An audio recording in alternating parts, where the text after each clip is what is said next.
All right, welcome everybody. Today we're going to talk about Calc Lesson number 45, and this is section 4.1, and we're going to talk about antiderivatives and indefinite integration. This is actually a pretty big day in your calculus career. So far, all we've really talked about for the last several months has been how to take a derivative. So today we're finally going to start talking about how you would take an antiderivative. Never fear, we still will go back and take more derivatives in chapter 5, but certainly for now, we're going to be talking about and looking at how are we going to revert the process. So just a little bit of some suggestions about the notes. There's not a whole lot of room, so if you are filling in the worksheet, just make sure that you use it sparingly, and of course, always feel free to use a separate sheet. My notes here are the same as yours. I just simply made the font bigger and gave myself a little bit more room. So here in the first one, they're telling you that f prime, which is the derivative, of course, is equal to 2, and they are asking you what was the original f of x. So depending on your teacher, you may or may not have kind of talked about this briefly leading up to the chapter, but if you just use a little bit of common sense, you could hopefully be a bit of a detective and work backwards. So if the derivative is equal to 2, then hopefully it would make sense that the original f would be equal to 2x. This 2x is what we call an antiderivative of f prime of x. So again, that's kind of your first time using the word antiderivative. Something very important, though, worth pointing out, there are multiple solutions to this problem. In example, what if I said f of x equals 2x plus 1? Well, that would still work because f of x equals 2x plus 1 also has a derivative of just 2x. What about f of x equals 2x minus 3? If you're kind of seeing the pattern here, you could keep going, and basically you could add any constant to the end of your f function, and it would still work. What we're going to do then is we're going to find what's called the general solution, which means you're going to account for every single possibility, which means that you are going to use f of x equals 2x plus c to represent, again, what's called the general solution. And that c is, of course, going to stand for any constant. So from this point forward, unless you see the word definite integral or particular solution, you can assume that you are finding the general solution, which means all of your answers are going to end with a plus c. So something else worth kind of reminding ourselves here is all the different notations that we currently know for derivatives or differential equation. So we have f prime, we have y prime, we have dy dx, and of course those could change depending on the variables in the problem, but those are all the notations that we have to mean derivative, so don't be surprised if you see those, and again, we're going to mix and match. So here for the official number one, go ahead and find the general solution of the following. So again, when you see general solution, that is the clue that you're going to have to go ahead and end your answer with plus C. And then again, just showing you that this notation here, dy dx, remember that's another way of saying derivative. So that's how you know that 3x squared is, of course, a derivative. It also tells you a little bit about what the answer should look like. If they tell you that the derivative is f prime, then of course your original function is going to be f. If they tell you that the derivative is dy dx, that implies that your answer should be y equals. So again, if you're trying to work backwards, what is it that you would start with for which 3x squared would be the derivative? Well, that would be x cubed. And because it could have any constant, you're going to go ahead and end it with a plus c. Here in number 2, dy dt. So the fact that it's dy dt actually tells us two things. Number 1, it tells us that we want to be y equals. And number 2, it tells us to use variable t as opposed to using variable x. So what would you have to start with for which 5 would be the derivative? That would be 5 times the variable, which again, they're telling you to use t. And then you're going to go ahead and finish it with a plus c. So these are your first couple of antiderivatives. We started off nice and easy. Hopefully, with just a little bit of guessing and checking, you could find those answers. There are, of course, more efficient ways to do so. There are formulas, which we're going to get to briefly. But first, we have to talk a little bit more about notation. So before we do that, as a reminder, hopefully you can recall that any operation has an inverse operation. So for example, if I was to say to you x plus 5, you would undo that plus 5 by doing a minus 5. If I was to multiply 2 times x, you could undo that multiplication by doing a division. If I was to have an x cubed, you could get rid of that cube by taking a cube root. And again, it goes on. So the reason why it's worth remembering about inverses is because the inverse of differentiation is something called anti-differentiation or indefinite integration. So again, there's just kind of a lot of vocab words, all of which we're going to be using interchangeably. So it really kind of pays, I think, to take an extra minute to talk about them. And then again, another word about notation, when you want to make sure you have a derivative, again, there's lots of different ways, dy dx being one of the most common. When you want to find an antiderivative or an indefinite integration, you're going to use this new symbol, which is called an integral. So when you see that kind of, funky little wave type thing, that is how you know that you are going to be taking an antiderivative. So as we mentioned earlier, the general solution is going to be f of x plus c, but a couple of other important things that we want to point out here. And again, I would go ahead and write these down for myself as I fill them in. So when you take a look at this symbol right here, again, that is called the integral. And it's telling you that you should find an antiderivative. What is it that you're finding an antiderivative of? You're finding it of f of x, or whatever happens to be inside, and this is called an integrand. Then this dx, which again could be dt or db, or it could be anything. The reason why that's important is it's called the variable of integration. And again, that will tell you what variable you should be using in your answer. And that actually has to be there in order for the problem to be legit. So every time we give you a problem and ask you to find the antiderivative, that variable of integration has to be there. So try to get in the habit of writing it so that you don't forget. Then that's the actual problem that's going to be presented to you. And then what is it that you're actually going to be asked to find? So when you're being asked to find this big F, you're finding an antiderivative of little f. And then again, the plus c, this is the constant of integration.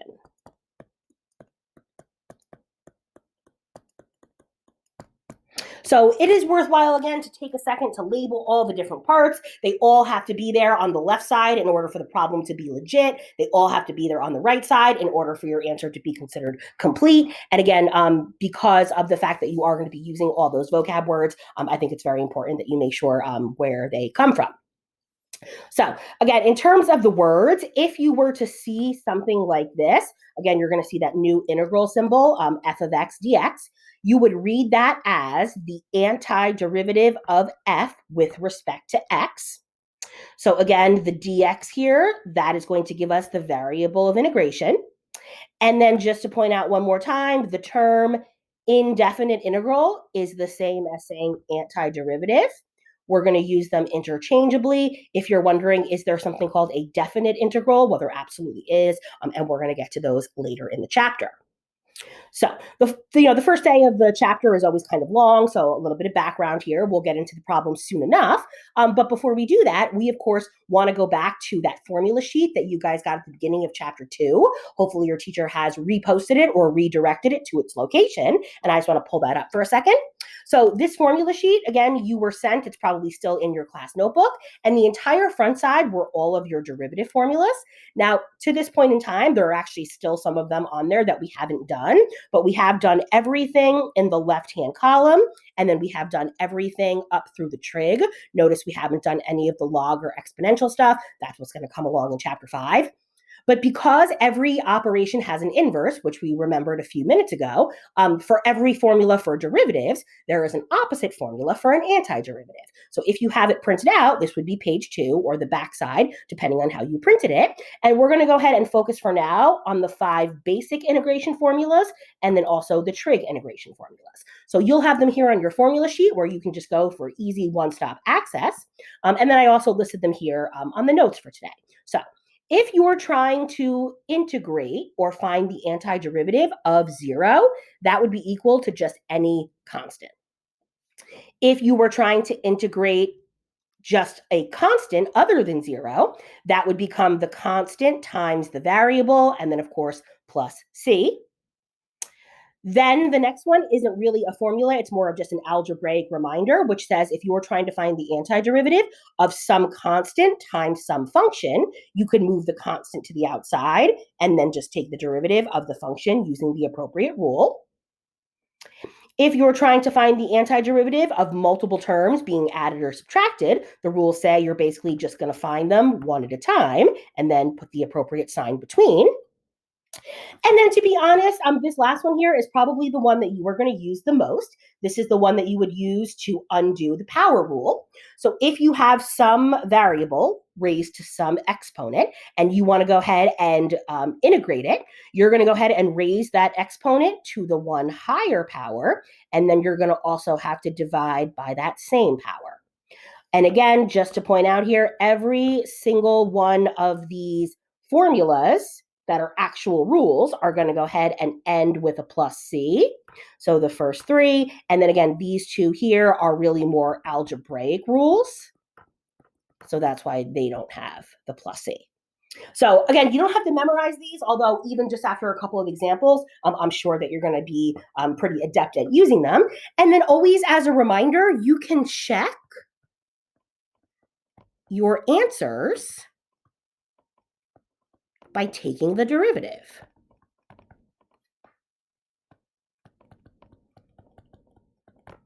If you want to be 100% sure that what you just found is in fact the antiderivative, you can go ahead and do the rules in reverse, take the derivative, and make sure that everything matches up. So let's go ahead and get started. Notice that here the directions are saying find the general solution or indefinite integral. The general solution, I believe, is the words that your book uses for the homework. So that's why I just kind of wanted to point those out and make sure you understood that that's what it is you're doing. And here in number 1, you're trying to find the integration of 3x dx. So the first thing you could do if you wanted is use the algebraic rule, which says you can take the constant to the outside, and then you can just integrate x dx. Remember, the dx has to be there because that is the variable of integration. The problem doesn't actually make sense without it. Once you integrate, that dx will disappear. And then you probably want to remind yourself that this is x to the first power. So if you want to go ahead and integrate this, we're going to use the rule right here. So to find the integration, you're going to go ahead and start by carrying the 3. And then the integral sign disappears once you actually apply the rule. So you're going to take this x, you're going to raise it to the one higher power, which means you're going to take 1 and you're going to add 1 to it. Then you're going to divide by that same power, which would also be 1 plus 1. So that's going to give you 3 times x squared all over 2. You could leave it like that, although more often than not, we're going to go ahead and put the 3 halves outside, x squared, and then don't forget to finish it off with a plus c. Remembering to put the plus c can be hard to do at first, but hopefully with all the hundreds of problems that we're going to do, we can kind of beat that into you that you do need to add every problem with a plus c. If you wanted to immediately check, did I do this right? Go ahead and take the derivative of 3 halves x squared. You would bring down the 2 times 3 halves would be 3 to the 1 less power would, of course, just be x. Over here for number 2, the integration of x squared plus 1 dx, you can go ahead and if you want to start by using one of the algebraic rules, you could break that up into the integration of x squared dx plus the integration of 1 dx. All we need to know here is that we can integrate them one at a time.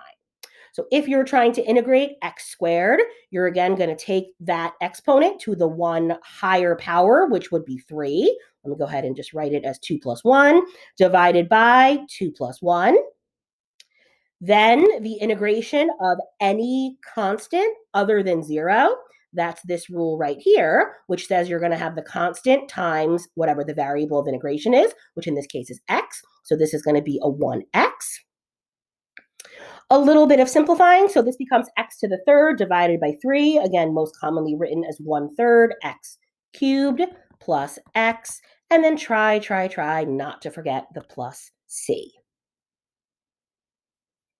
Now, for those first two, I kind of showed you the rules in action. Once you get a little bit more adept at these, you don't actually have to show every single step, but you certainly can do that as long as it's helpful. So here for number 3, we're trying to integrate this polynomial. One of the algebraic rules told us that we can just integrate each of them one step at a time. So maybe we're feeling savvy enough that we can just go ahead and dive right into that. So 3x to the 4th, leave the 3. Take the x, raise it to the 1 higher power, and then divide by that power. Minus 5, take the x to the 1 higher power, divided by that power. This is x to the 1st, which means that if you integrate it, you'll get x to the 2 divided by 2. Technically, that is the correct answer, but better written probably as 3/5, x to the 5th, minus 5/3, x to the 3rd, plus 1/2, x squared, followed with a plus c. The truth is, if you left it in the previous step as a numerator over a denominator, as long as you had the plus c, it would be marked correct.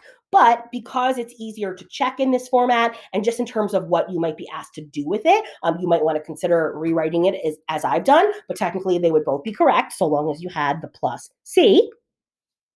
And then here in number 4, we're going to get a little bit of fraction action. So we need to do a rewrite step, just like when taking derivatives. Oftentimes you had to do a rewrite step. That's going to be the same thing here. And remember, when you're doing just a rewrite step, your integration symbol has to be there until you actually go ahead and apply one of the rules. So this is actually the integration of x to the 1/2 dx. Don't be too scared by the fraction. The rule works the same way. You just have to do an extra set of simplifying. So if you're going to take x to the 1/2, you're going to go ahead and raise that to the 1 higher power. So you have to do 1/2 plus 1. Hopefully you can understand why that would be the 3/2 power. And then you're also going to divide by that power. Anytime you have, this is a complex fraction, when you have a fraction in the denominator, you're going to multiply by the reciprocal. So your final answer, you're going to flip the fraction in the bottom to make it 2/3. X to the 3/2, and then again, follow it up with a plus c. I know it seems impossible to remember the first time you took a derivative, since we have done probably thousands of them since the year has begun. But even if you're having any kind of trouble with these first round of integration problems, I promise just give it a couple days and you'll probably be well on your way to mastering these techniques. And just continue to use your review sheet, or your formula sheet rather, whenever you need a little bit of extra help. So here in number 5, again, we're going to go ahead and try to integrate, but using a rewrite step is going to be super helpful here. So I'm going to go ahead and rewrite this as the integration of x to the -3 dx. Remember, the symbol, the integral, has to be there before you actually have applied the rules. Be careful now. You have to go to the 1 higher power. So -3 plus 1 divided by -3 plus 1. The 1 higher power is going to give you x to the -2 divided by -2. And then for your final answer, you don't want to leave negative exponents. So you're going to go ahead and write this as -1/2. And then you're going to have an x squared in the denominator plus c.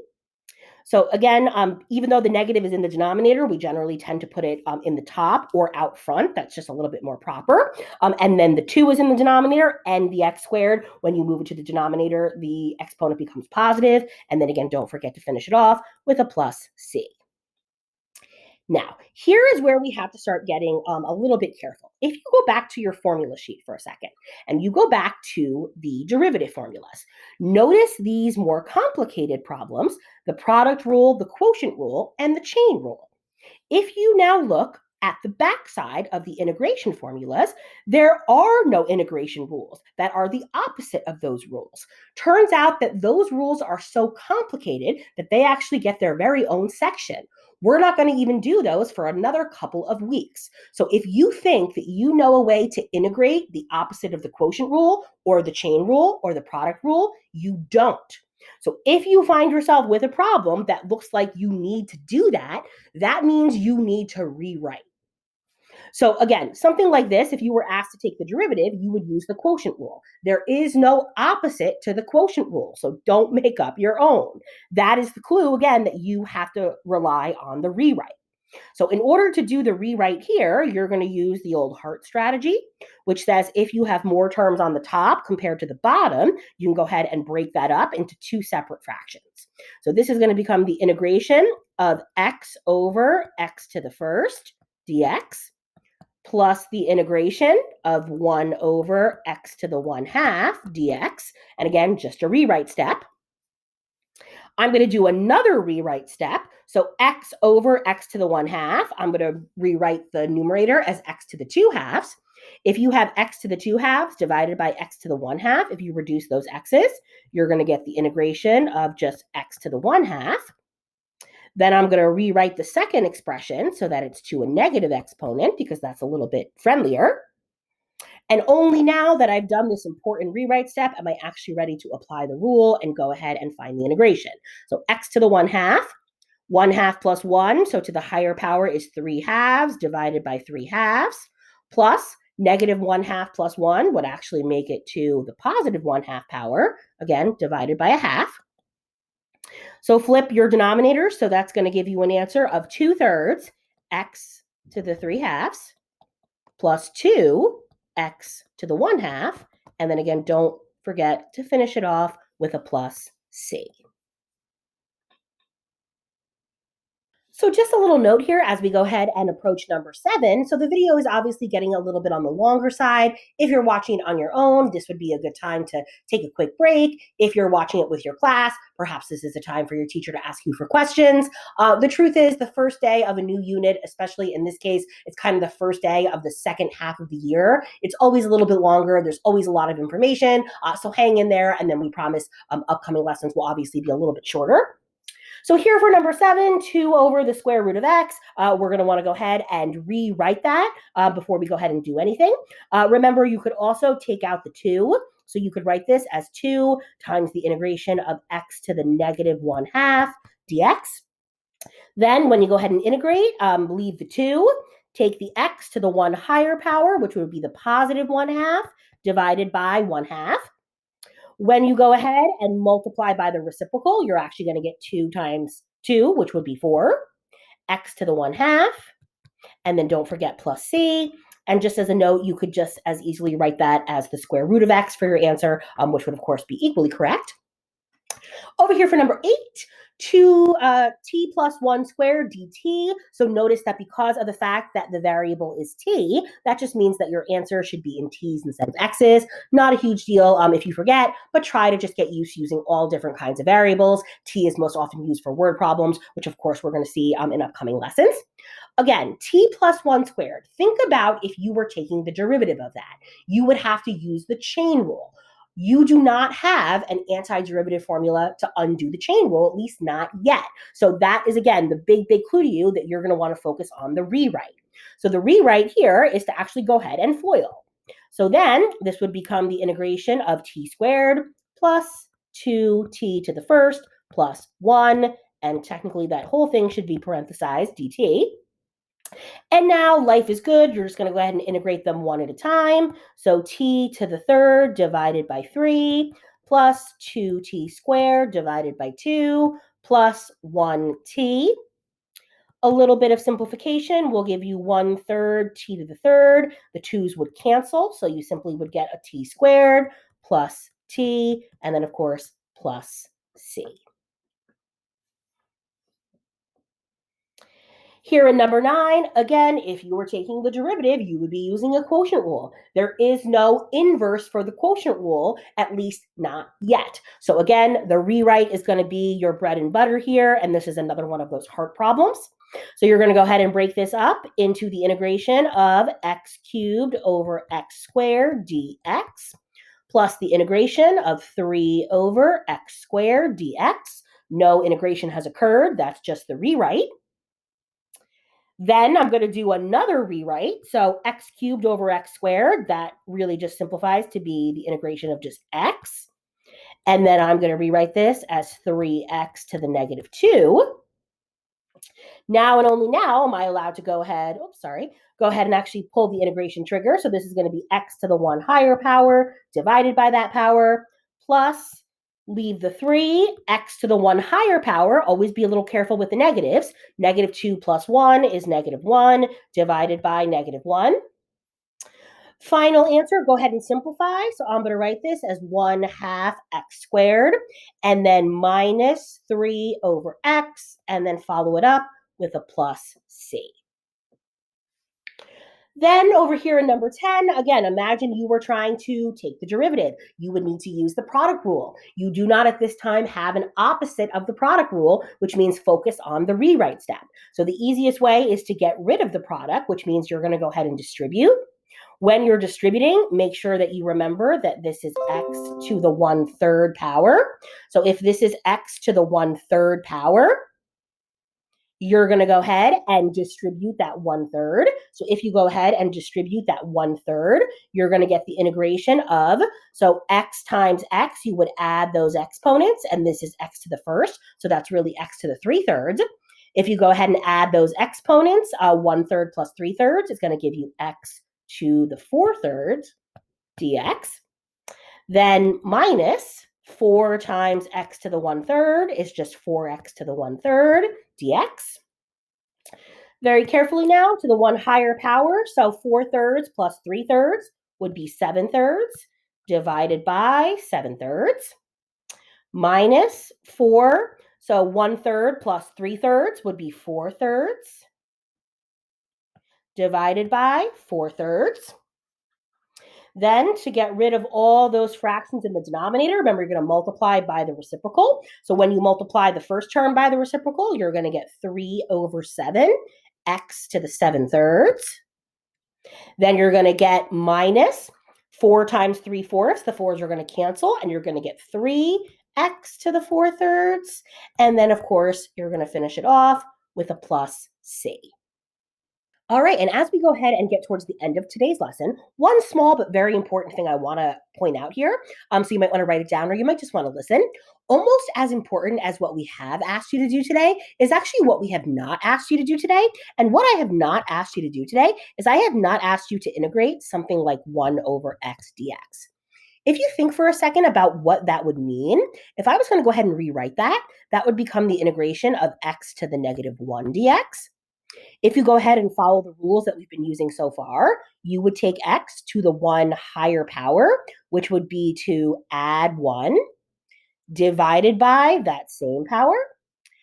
If you raise something to the 0 power, that would be all right. But the fact that you're trying to divide by 0, that is not okay. Which basically means you cannot use the power rule in this case. And because of that fact, we're only going to save that for another day. We're actually going to save that for a whole other chapter. So just be advised that I have not asked you to integrate something like that today. I will not ask you to integrate something like that until chapter 5, but kind of worth pointing out just to be aware that it is considered to be a very special case. In our last couple of problems here, so we're going to bring back now some of the trig integration rules. So again, these are the exact opposite of the derivative rules. You don't have to memorize them. You just have to be able to utilize them. And again, take note that in each of these cases, again, you're going to end with a plus c.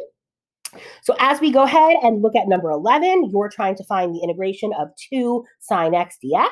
So again, the fact that there is a 2 out front, you could, if you wanted to, put the 2 out front and then just leave it as the integration of sine x dx. Go ahead and find the appropriate formula. So the integration of the sine is the negative cosine. So when you go to integrate, you're going to leave the 2. You're going to integrate the positive sine as the negative cosine. If you just go ahead and simplify that, you're going to get negative 2 cosine of x and follow it with a plus c. Whether they're positive or negative actually comes from the derivative rules. So again, if you take the derivative, you will in fact get back to the original answer, but really all you have to do is use the formulas as they apply. And then finally here in number 12. So number 12, again, there's not a formula for that particular instance. This is also a quotient. Remember, anything that is too complicated that doesn't have a formula, anything that's a quotient, anything that's a product means you really need to focus on the rewrite step of it. So again, back to your pre-calc days, if you think about how you could potentially rewrite this, you can go ahead and take that sine over cosine squared, and I'm going to separate it into a 1 over a cosine times a sine over a cosine. Don't forget the dx. And again, just to reiterate why that's legal, that's just an algebraic maneuver. If you were to multiply the top and multiply the bottom, you would go exactly back to the original problem. This is now equal to the integration of 1 over cosine. Hopefully you can recall that that is the secant. Sine over cosine is, of course, the tangent. And turns out that there is a formula for that. The integration of the secant times the tangent, you would need both of those in your problem in order to integrate to become the secant. So this simply becomes the secant of x plus c. Just like always, when it comes to the trig functions, just use the formula. You'll always have access to them. And our final problem of the day. This is the only time today that you have not been asked to find the general solution, but instead been asked to find the particular solution. So the particular solution, that's basically code for solve for C. So your problem is not going to end with a plus C. Your problem is going to end with an actual value. That actual value can be solved by the fact that you know that you have to go through the point 2 comma 4. That point 2 comma 4 is on the original f, and what it really means is that f of 2 is equal to 4. So we're going to keep that in our back pocket for a second, and we're going to start by just doing what we've normally been doing. So again, if we're trying to find regular f, we're going to integrate f prime. So if I want to find regular f, I'm going to integrate 3x squared minus 1 dx. Drop my f of x there for a second. I guess I can just carry it through. So f of x equals, if I go ahead and integrate 3x squared, that is going to be 3x to the third divided by 3 minus 1x. Notice the dx is gone because I have applied the integration. So f of x, the general solution, would be x to the third minus x plus c. Again, that is the general solution, and that's exactly what I've done so far. The last piece of the puzzle is I'm now going to bring in the fact that f of 2 has to be equal to 4. That's going to allow me to solve for c and then turn it into a particular solution. So if I go ahead and do that in my equation, I'm going to put a 4 in for f of x. Then 2 cubed minus 2 plus c. So 4 equals 8 minus 2 plus c. So 4 equals 6 plus c. Subtract the 6, and you're going to get that c is equal to negative 2. So all that means is to take your general solution and to turn it into the particular solution. All you would do is rewrite it so that instead of the plus c, you're going to go ahead and write minus 2. Obviously for you, you should write a fresh copy, but beauty of technology, I can just go ahead and cut and paste there. So again, this was kind of a lot. I don't necessarily think it was difficult, but certainly there was a lot going on today. But hopefully if you just use your formula sheet and use these notes, you should be just fine. So this is homework number 45. It's a book homework. The majority of the problems ask for the general solution, so don't forget the plus C's, and then just a couple ask you for the particular solution, so pay close attention to the directions. So thanks very much for tuning in, guys, and we will catch you next time.